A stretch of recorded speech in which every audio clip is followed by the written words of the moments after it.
Next gen astro நேயர்களுக்கு அடியேன் உங்கள் சிவயோகி சிவசக்திமான் சுவாமிகள் வணக்கத்தை தெரிவித்துக் கொள்கிறேன். இந்த பதிவில் குரு அதிசார பயிற்சி. அதுனா அதிசார பயிற்சி வர்றார், கொஞ்ச நாள் இருக்கார், திருப்பி பழைய இடத்துக்கு போயிடுறார். அதுதான் அதிசாரம். இது எப்போது தான் நகரும். இந்த மாதிரி நிகழக்கூடிய விஷயங்கள் அடிக்கடி நிகழாது. அப்போது அது மாதிரி ஒரு நிகழக்கூடிய சம்பவம் நடக்கிறனால தான் நம்ம அதை பற்றி பேசப்போம். எந்த ஒரு விஷயமே நம்ம கண் முன்னாடி நடக்கிறத நம்ம கண்டிப்பாக பேசி தான் ஆகணும். அதுதான் இப்போ இந்த அதிசார பயிற்சியை 12 ராசிக்குள்ள பலனை சொல்ல போகிறேன். அதுக்கு முன்னாடி பொதுவான பலன் சொல்கிறது விஷயம். அப்போது நாட்டு மக்களுக்கு என்ன நடக்கும், என்ன விஷயங்கள் வரும், நன்மையா தீமையா, அதெல்லாம் பார்க்குறதுக்கு தான் முதல் பொதுவான பலன் சொல்லப்போம். அதை நீங்கள் கவனமாக கேட்டு நடந்துக்கிட்டிங்கன்னா கண்டிப்பாக இதுலேருந்து மீண்டு வெற்றி பெற்று நல்லபடியாக வாழலாம்னு சொல்லிட்டு இப்போ என்னுடைய குருநாதன் நான் வணங்கி ஓம் குருப்யோ நம நற்பவே நற்பவே நற்பவேவம் காஞ்சிவாசாய வித்மகே சாந்தரூபாய தீமிகே தன்னோ சந்திரசேகர பிரஜோதியாத். என்னுடைய மகா காளி வணக்கம், ஆத்மார்த்த தெய்வம். ஓம் காளிகாசாய வித்மகே மசான வாசின்னு தன்னோ அகோர பிரஜோதயாத். என்னோட உபாசனை நம்ம வாராகியவன். ஓம் அகிஷத் அஜாய வித்மகே சண்டகஸ்தாய தன்னோ வாராகி பிரஜோதயாத். இன்னொரு உபாசனை நம்ம பகலாமுகன். ஓம் பகலாமுகி வித்மகே சம்பேன்சனமிகே தன்னோ தேவி பிரஜோதயாத். குரு அதிசார பயிற்சி வருகின்ற 18/10/2025 டிசம்பர் 6/12/25, கிட்டத்தட்ட ஒரு 48 நாட்கள், கிட்டத்தட்ட ஒரு 1.5 மாதத்துக்கு மேலே, ஒரு மண்டலம் சொல்கிறேன் இல்லையா, அந்த மாதிரி. அப்போ அவங்க குரு என்னென்ன பல கொடுக்க போகிறாரு அப்படின்னு பார்க்கும்பொழுது, பொதுவாகவே குரு இந்த கடகத்தில் வர்றது ஒரு உச்ச வீடு. உச்ச வீடுனாக்கா வலிமை பெற்ற இடம். இவங்களுக்கு எப்படி சொன்னால் புரிஞ்சுப்பீங்க. இப்போது ஒருத்தர் ஒரு வீட்டில் இருக்கார், அவருக்கு பாதுகாப்பு இல்லை. அரசாங்கம் பார்த்து அவருக்கு ஒரு பாதுகாப்பு கொடுக்குது, காவல்துறையில் பாதுகாப்பு கொடுக்குது. இப்போ நீங்கள் கேள்விப்பட்டிருப்பீங்க, நிறைய பாதுகாப்பு வகைகள் நிறைய இருக்குது. அது மாதிரி அவங்களுக்கு ஏதோ ஆகிடுமோ இது ஒன்றும் அப்படின்னு. அவருக்கே வலிமை இருந்தால் கூட அந்த பாதுகாப்பு கொடுக்கும்போது இன்னும் வலிமை அதிகமாக செய்கிறது இல்லையா அவருக்கு. எங்கே போனாலும் அவர் பாதுகாப்பு தானே, எதில் இருந்தாலும் அவர் வெளியே வந்துடலாம், பயப்பட வேண்டாம். அந்த ஒரு விஷயமாக தான் குரு இந்த அதிசார பயிற்சியில் வரார். அவருக்கு அந்த இடம் ரொம்ப பாதுகாப்பான இடம், பலப்படுத்தக்கூடிய இடம், நிறைய விஷயங்களை செய்யக்கூடிய இடம். அப்போ அந்த கடகத்தில் குரு வந்துட்டார்னா, இந்த அதிசாரமாக இருந்தார்னா, அவர் அங்கேருந்து விருச்சிக ராசியை பார்க்குறார், மகர ராசியை பார்க்கிறார், தன்னுடைய சொந்த வீடான மீன ராசியை பார்க்கிறார். வரிசையாக செவ்வாய் வீட்டையும் சனி பகவான் வீட்டையும் தன் சொந்த வீட்டையும் பார்க்குறார். முதல்ல அவர் கடகராசியில் அமர்ந்திருக்கனால பெண்கள் குழந்தைகள் வழி முன்னேற்றம் கண்டிப்பாக நிகழும். இந்த குரு அதிசார பயிற்சியில் அவங்களுக்கு நல்லது நடக்கும். பெண்கள் பாதிக்கப்பட்டு இருக்காங்களா, குழந்தைகள் அவங்களுக்கு எல்லாமே சரியாகும். பாதுகாப்பு கிடைக்கப்படும். அவருடைய எண்ணங்கள் செயலங்கள் திட்டமிடல்கள் எல்லாமே வெற்றி பெறும். ஏன்னா புத்திரக்காரங்கன்னு சொல்லுவாங்க குரு பகவானை. அதனால் குழந்தைங்களுக்கு நல்ல விஷயம் நடக்கும். நிறைய பேருக்கு புத்திர பாக்கியம் கிடைக்கும். புத்திர சம்மந்தப்பட்ட விஷயங்கள் நல்ல முடிவுக்கு வரும். அதில் நம்ம தனகாரணம்னு சொல்கிறாங்க. தனகாரணம்னு சொல்லும்போது அந்த பணப்பற்றாக்குறை எல்லாம் தீரும், எல்லாமே நல்லபடியாக நடக்கும். அவர் மகர ராசியை பார்க்கறனால சனி பகவான் வீட்டையும் பார்க்குறார். உடலால் உழைப்பவர்கள், நேர்மை, தர்மம், சத்தியம், நீதி தவறாதவங்களுக்கு கண்டிப்பாக நல்லது நடக்கும். பொய் பண்ணால் ஏமாத்தினா கண்டிப்பாக மாட்டிப்பாங்க, கண்டிப்பாக தண்டனை கிடைக்கும். அடுத்து அவர் அவருடைய ராசியை பார்க்கறனால கடல் கடந்த வாணிகம் சிறக்கும். மீனராசி இல்லையா, கடல் கடந்த வாணிகம் சிறக்கும். ஏற்றுமதி இறக்குமதி நல்ல லாபத்தோடு இருக்கும். கல்வியாளர்கள் முன்னேற்றம் அடைவார்கள். மத குருமார்கள் அறிவுரை கூறுவார்கள். ஆன்மீகத்தில் ஒரு மிகப்பெரிய புரட்சி ஏற்படும். இது பொதுவான பலன்.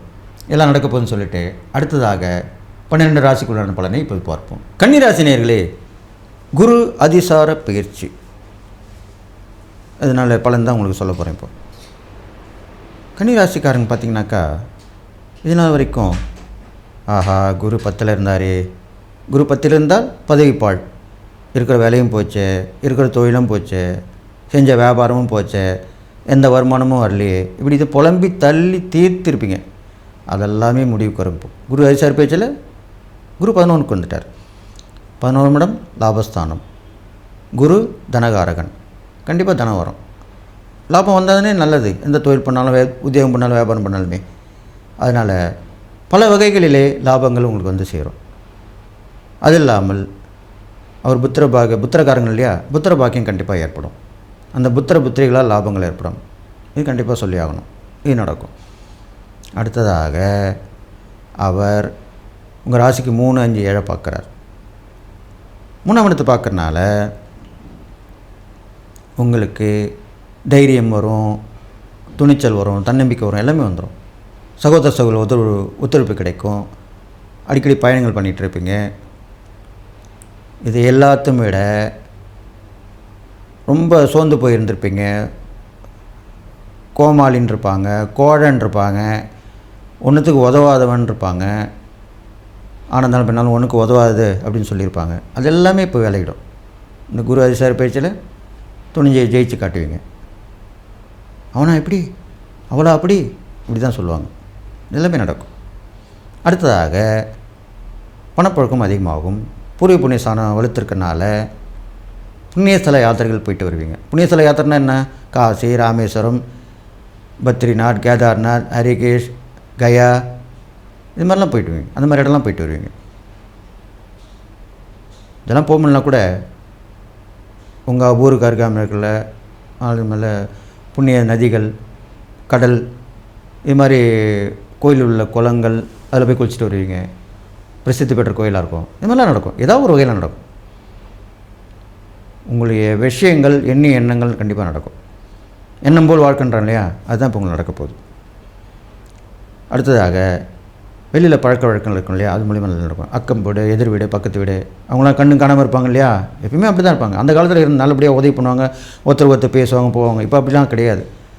எதிர் வீட்டுக்காரங்க, பக்கத்து வீட்டுக்காரங்க கதவே திறக்க மாட்டாங்க, வரமாட்டாங்க, பேச மாட்டாங்க, எதுவும் பண்ண மாட்டாங்க.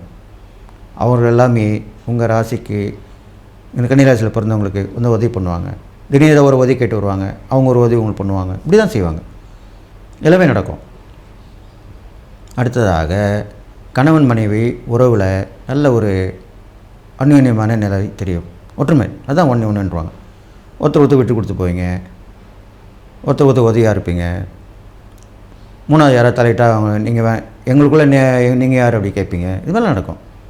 அப்படி எந்த ஒரு கணவன் மனைவி கேட்டாலுமே விவாகரத்து வரைக்கும் போக வேண்டிய அவசியமே இல்லை. இப்போ நிறைய விவாகரத்து நடந்துன்னு வருது. எது வந்தாலுமே நான் பல பதிவில் சொல்லியிருக்கேன், கணவன் மனைவி உறவு புண்ணியமானது. கடைசி வரை இருக்கக்கூடிய ஒரே உறவு கணவன் மனைவி உறவு தான். காலையில் சண்டை போடுங்க, பகல் இரவில் படுக்க போகும்போது யாருடைய மைனஸ் என்ன ப்ளஸ் என்ன பேசிட்டு தீர்த்துங்க, அவ்வளோதான், முடிஞ்சிச்சு. விட்டு கொடுத்து போகணும். ஈகோ இருக்கக்கூடாது. ஈகோ இருந்தால் தான் அந்த எண்ணங்கள் இருந்தால், யாருக்காக ஒருத்தர் இருந்தால் கூட அது டைவர்ஸ் வரைக்கும் போகும். விவாகரத்து வரைக்கும் போய் கோர்ட்டில் போய் வாங்கிப்பாங்க. இதுக்கு கோர்ட்டில் 1 வருஷம் உங்களுக்கு டைம் கொடுக்குறாங்க. அந்த 1 வருஷத்துக்குள்ளே நீங்கள் சேருவீங்களான்னு பார்ப்பாங்க. இன்னொரு விஷயம் தெரியுமா, நீங்கள் என்ன தான் சண்டை போட்டு கோர்ட்டில் பிரித்தாலுமே சேரும்போது நீங்களாக போய் சேர்ந்துக்கலாம். அது ஒன்றும் கணக்கே இல்லை. அது அவரோட விருப்பம். இது மாதிரி இந்த பதிவில் நான் சொல்ல விரும்புகிறது அப்படி தான். அப்படியே விவாகரத்து பெற்றிருந்தால் கூட ஒரு நல்ல எண்ணத்தில் தான் சொல்கிறேன். நீங்கள் யோசனை பண்ணி பாருங்கள். தனிமை உங்களுக்கு கண்டிப்பாக வாட்டும், இல்லைனா வேறு ஒரு துணை கூட தேடும், கல்யாணம் பண்ணிப்பீங்க. ஆனால் கல்யாணம் பண்ணுறதுக்கு முன்னாடி யோசிங்க.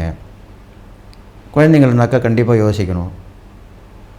என்னதான் இருந்தாலும் அடுத்த மாற்றான் தாயோ மாற்றான் தகப்பனோ வந்தால் அது நல்லாவாக இருக்கும், இருக்காது. அதனால் அந்தந்த பொருளுக்குரியவங்க அவங்க தான் அனுபவிச்சா தான் நல்லாயிருக்கும். அதனால் யோசிங்க. அவங்களுடைய குற்றம் குறையில் பாருங்கள், பேசுங்க. ஒரு மீட்டிங்கை வைங்க. யாரும் உங்களை ஒன்றும் சொல்ல போகிறதில்ல. பேசுங்க, சரியாக போய்டும், அவ்வளோதான். இதுவுமே நல்ல விஷயந்தான். அதனால் கண்டிப்பாக நல்லது நடக்கும்னு சொல்லி நீங்கள் அதை பண்ணிட்டு வாங்க. அது இல்லாமல் தான தர்மங்கள் நிறைய செஞ்சுட்டு வாங்க. இதெல்லாம் பண்ணிட்டு வந்தீங்கன்னா உங்களுக்கு நல்ல விஷயம் தான் நடக்கும்னு சொல்லி, எல்லா நலமும் பெற்று வாழ்வீங்கன்னு சொல்லி வாழ்த்தி விடைபெறுகிறேன். நன்றி, வணக்கம்.